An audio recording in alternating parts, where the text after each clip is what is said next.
Hi there everybody, I am starting my new for beginners tutorials here. I don't know if you can see this. This is the whole paper trimmer here. It's fantastic. I love it. I don't think I could live without it. It just makes great straight cuts. It makes score lines for you, everything. It's a must-have. I mean, you don't have to have Stampin' Ups, but I, love it. It is pretty easy to use. It's got this leg here, or arm, or whatever you want to call it, and it goes all the way up to 17¼ inches when you have it all the way out. So if you're a scrapbooker, you can use that to make all your cuts and whatnot. You can even draw lines in this little groove here. This is your cutting blade, the dark one. This is your scoring blade, the lighter gray one.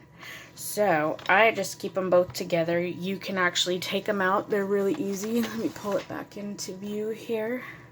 So there's a little groove right here, that's our little notch, and you just wiggle it and they come right out. And then you can replace them. The Stampin' Up! Sells 4 packs of the replacement blades, and then you just snap it back in there. It's easier than I'm making it look. There we go. Now it's in there. Alrighty. So what I'm going to show you today is how to cut your cardstock. So the very first thing you're going to do is you're going to take a piece of cardstock. This is 8.5 by 11. This is your regular cardstocks that come in the packs. Every pack has a different amount. Like the basic white has, let's see what it has. It has 40 sheets, and it costs a little bit more because it has more in it than the colored packs do.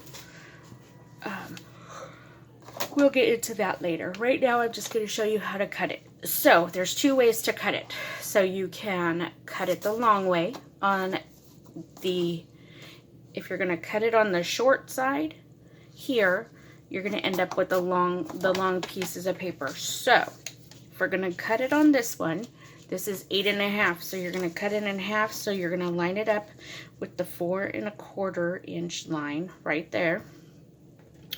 You are going to just cut straight down it, and voila, you have 2 card bases.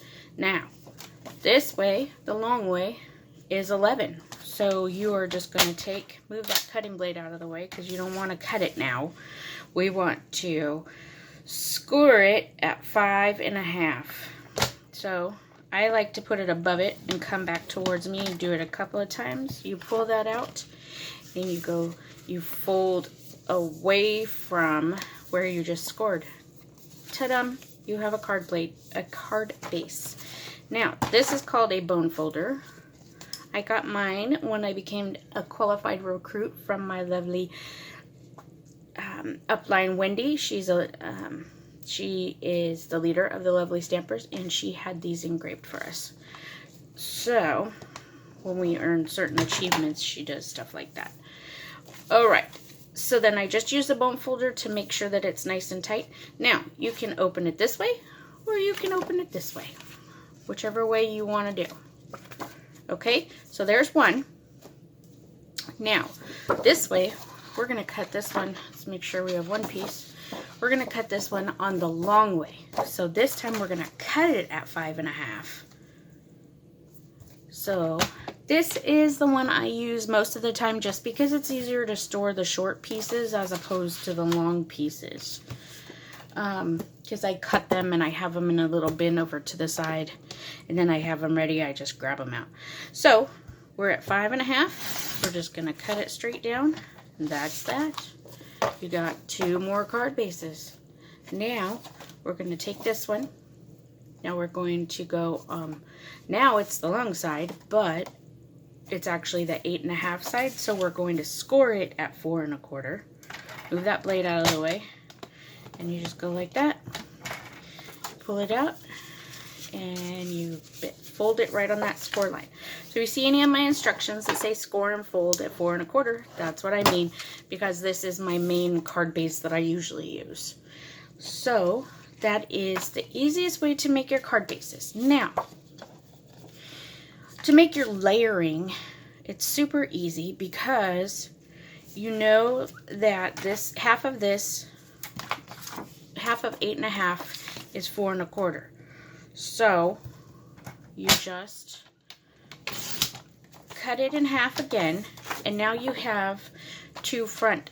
And these don't matter now, because either way you fold it, you're still ending up at the exact same size. It's still ending up to be 4 1/4 by 5 1/2. So this is the exact same size as the front of the card. So if you just want a white, so if you're using colored cardstock and you want it colored on the inside maybe, or you just want it that way and you just want a white base, or if you're going to color on the whole thing or stamp on the whole thing, it doesn't matter. But if you want white and you want a colored piece, this is actually a card.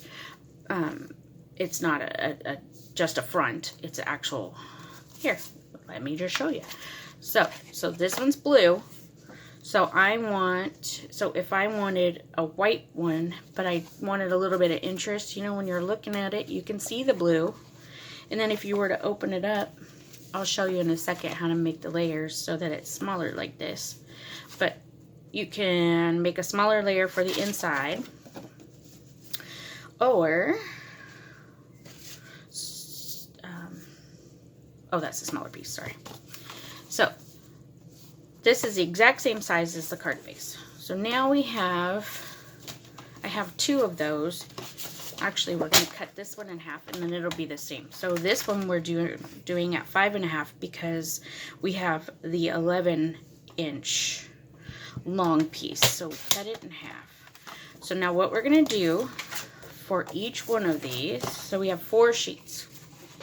So we have the full size, which is 4 1/4 by 5 1/2. Okay, so that's the full one. Now we want to go down 1/4 of an inch. So we are going to go, and we're going to cut this at 4. Take that little piece off. Turn it this way, and we're going to go to 5 1/4. Okay, now we've got the next step down.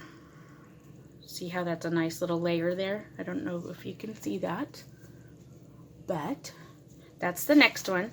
So this one would be, let's start this way, sorry, 3 1/4. Get it right up to the line. You're going to take off that strip, and then you're going to go to 5. So then you have the next one. See how it just kind of stair steps down? And then this one would be, 3 1/2. You can do by 16ths also if you want to do it that way, because the 1/4 of an inch is just this whole little section right here. So each one of these lines, if you count them all, they would be 16ths. So we just did, use your brain, lady. So this was 3 1/4 by 5. So this one is 3 1/2 by 4 3/4. You don't need that. Alright. So that just makes nice little layers. And if you're doing this in color, it makes it really nice. And I'm gonna show you in other videos. But now you know what I mean by the sizes when I give you the sizes in my measurements over on my website at LaceyVaughn.stampin'up.net. When I post a picture of my projects, I always give you the measurements underneath of the layers that I use on the top. And then if I say scrap, I literally mean a scrap. You need something like this. I've already punched a hole out of one. This one, I punched part of a hole, and I punched shape. I don't know what that shape is. Where did I get that from? That's funny. All right, so I'm going to show you guys these scraps actually in my next video. So I just wanted to show you the basics of how to cut your papers. Now, if you're like me, you're not going to throw these away. Maybe these little skinny ones, just because we don't hardly ever need them. The colored ones you do. You can use those to lay across your papers, little skinny ones, and make designs. Any size of them, actually. But these are perfect for sentiments.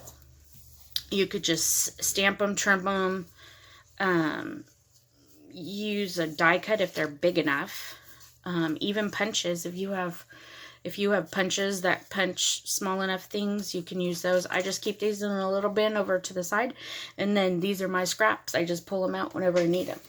Otherwise, scraps, I use these little clear envelopes, and I just throw my scraps in there. So if I just need a scrap, I can pull a scrap out, and I'm not throwing away all my waste. So everybody stores their stuff different. I'm just showing you how I store mine. I'll show you the storage and all that stuff in future videos. I just wanted to show you how the trimmer is how it basically works. And so it does not come like this with this white strip under here. Believe it or not, I used our tear-in tape. And so it's just a piece of tape. It's two-sided tape with the backing still on it. I didn't tear it off. I probably could, and I could put like a decorative piece of cardstock or something on there, or, you know, paper even. But most of our paper, our DSP, is 12 by 12. And I don't want to, I made my tape longer so I could just see the lines.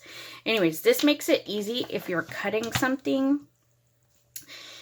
Let me give you an example. I want to cut this off. So I'm just going to put this on here. And I lined it up to where that comes off. So say I wanted to just cut out that little shape that I did. I am going to come straight down, and that shape ends right here at the, let's see here, 1/8 quarter, 3/4. Wait, no, that's not 3/4. Hello. Okay, I'm not doing math for you guys right now. Anyways, I just put it to here, so it's a little bit past it. Then I'm going to turn the paper, and see how it starts right there? I am going to line that up. I do believe that's the 2-inch line. It's a little past 2 inches. So if I poke it down right there, and then I come like this, nope, it didn't do it. It didn't meet up with it. Let's try that again. This is a little more advanced cutting, not basic cutting. So you get that line back up there, and you come down a little bit farther. And while I look at that, I cut that out, because I was using these. If I was paying attention and I needed the measurements, I would actually write them down and pay attention to what they were. This is just garbage now, and throw that away. And then I have this little strip if I want to put a sentiment on it or something like that. So that is it. I hope that helps you on the basics of cut in cardstock, and what I talk about when I say a card base that is 5.5 by 8.5, scored and folded at 4 1/4. So, or if I say 4 1/4 by 11, scored at 5.5 and folded at 5.5. Now you guys know. All right, I will see you in the next video. I'm actually going to make a card for you and show you how to use a punch and some dies and do some stamping, okay? All right, happy stamping!